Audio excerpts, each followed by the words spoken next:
जो 1947 में हुआ था वही तो पाकिस्तान में आज भी हो रहा है। वही तो पूर्वी पाकिस्तान कहा जाने वाला आज का बांग्लादेश में वही तो हो रहा है। 1.5 करोड़ हिंदू किस तरीके से बांग्लादेश के अंदर आज चिल्ला चिल्ला करके अपने आप को, अपनी अस्मिता को बचाने के लिए गुहार लगा रहे हैं। या तो उसका भारत में विलय होगा या पाकिस्तान इतिहास से समाप्त होगा, हमेशा के लिए समाप्त होगा। जो 1947 में हुआ था वही तो पाकिस्तान में आज भी हो रहा है। वही तो पूर्वी पाकिस्तान कहा जाने वाला आज का बांग्लादेश में वही तो हो रहा है। उस समय 10 लाख हिंदू एक साथ काटे गए थे। हिंदू सिख सभी थे, एक साथ काटे गए थे। और आज भी वही आगजनी, वही तोड़फोड़, वही लूटपाट, बहन और बेटियों के साथ वही अत्याचार, उसी प्रकार की त्रासदी का दृश्य आज भी हम सबके सामने है। और इस सब के बावजूद इस प्रकार के कार्यक्रमों को केवल एक औपचारिकता बना करके हम लोग केवल अपनी बात करने तक सीमित हो जाते हैं। आखिर कब इतिहास की इन गलतियों से हम सबक सीखेंगे? और आज मैं आप सबसे यही कहने के लिए आया हूं। हम आभारी हैं प्रधानमंत्री मोदी जी के, जिन्होंने इतिहास के इन काले अध्यायों से पर्दा उठा करके देश की जनता की आंखों को खोलने का काम किया है, देश का ध्यान आकर्षित किया है, इतिहास की इन गलतियों के परिमार्जन के लिए रास्ता बनाने का एक आह्वान हम सबका किया है। और उसी आह्वान के साथ जोड़ने के लिए मैं आप सबसे भी कहने के लिए आया हूं कि जो दृश्य 1947 में हुआ था वही दृश्य तो आज बांग्लादेश के अंदर हम सबको देखने को मिल रहा है।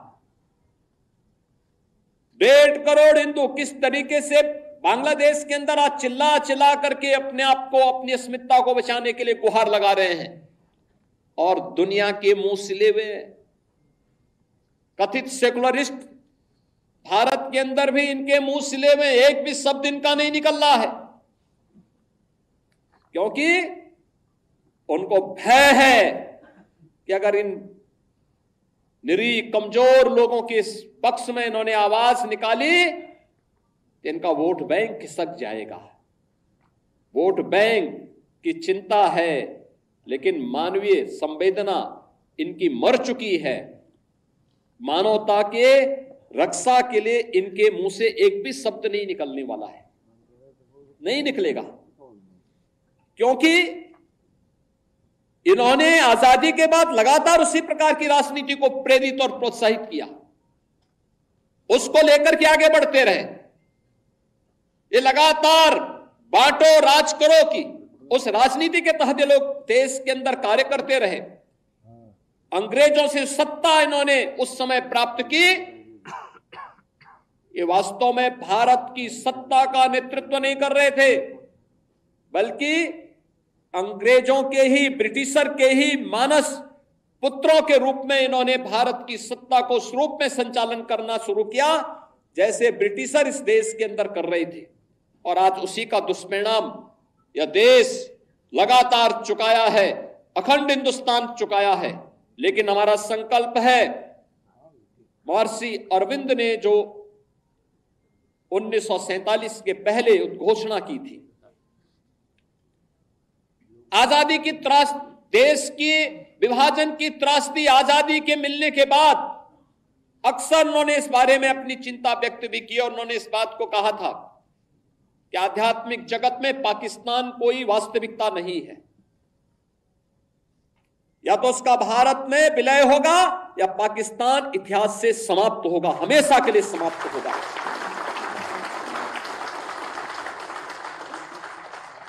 क्योंकि आध्यात्मिक जगत में जब जिसका कोई वास्तविक अस्तित्व नहीं है उसको नष्ट ही होना है, और उसकी नष्टता, उसके नश्वरता को हमें संदेह की निगाहों से नहीं देखना चाहिए। हमें यह मानना चाहिए ये होगा, लेकिन इसके लिए हमें भी तैयार होना होगा, हमें भी अपने आप को तैयार करना होगा। हमें अपनी उन गलतियों का परिमार्जन करना पड़ेगा जिन गलतियों के कारण विदेशी आक्रांताओं को भारत के अंदर घुसने, भारत के पवित्र तीर्थ स्थलों को अपवित्र करने, भारत की परंपरा और संस्कृति को नष्ट करने का एक अवसर जिन्हें प्राप्त हुआ था, उस प्रकार की गलतियों को, वह विभाजन की जो त्रासदी तक हमें पहुंचाया है, वह जातीय विभाजन के रूप में, क्षेत्रीय विभाजन के रूप में, भाषाई विभाजन के रूप में, इन सभी से उभर करके हम सबको राष्ट्र प्रथम के भाव के साथ मिलकर के कार्य करना होगा। भारत की आजादी इस बात के लिए हम सबका आह्वान कर रही है। और याद रखना, भारत केवल दुनिया का सबसे बड़ा लोकतंत्र ही नहीं है, ये लोकतंत्र की जननी भी है। जितनी स्वतंत्रता भारत ने अपने नागरिकों को दी है, दुनिया के अंदर इस प्रकार की स्वतंत्रता किसी भी अन्य देश में अपने नागरिकों को नहीं प्राप्त हो पाई है।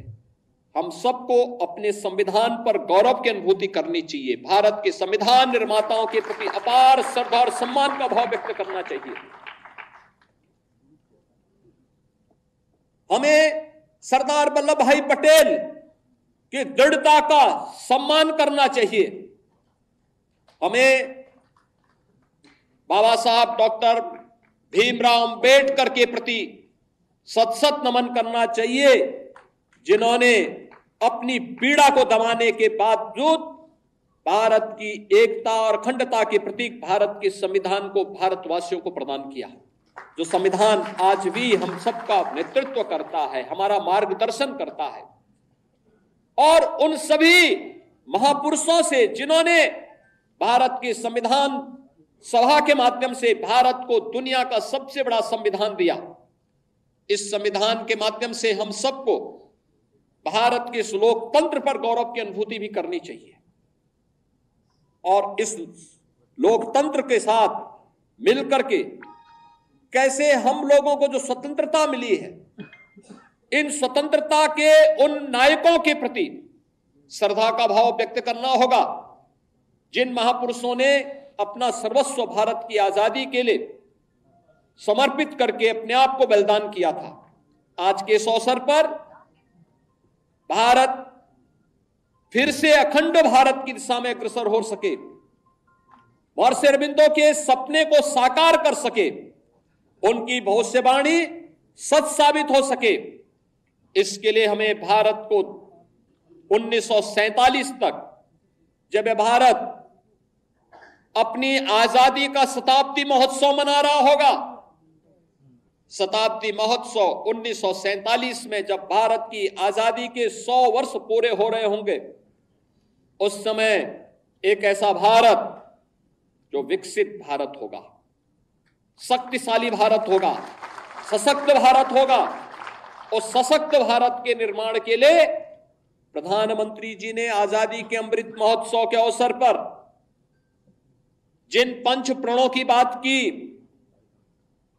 उन पंच प्रणों में सबसे महत्वपूर्ण प्रण है और वह है नागरिक कर्तव्य।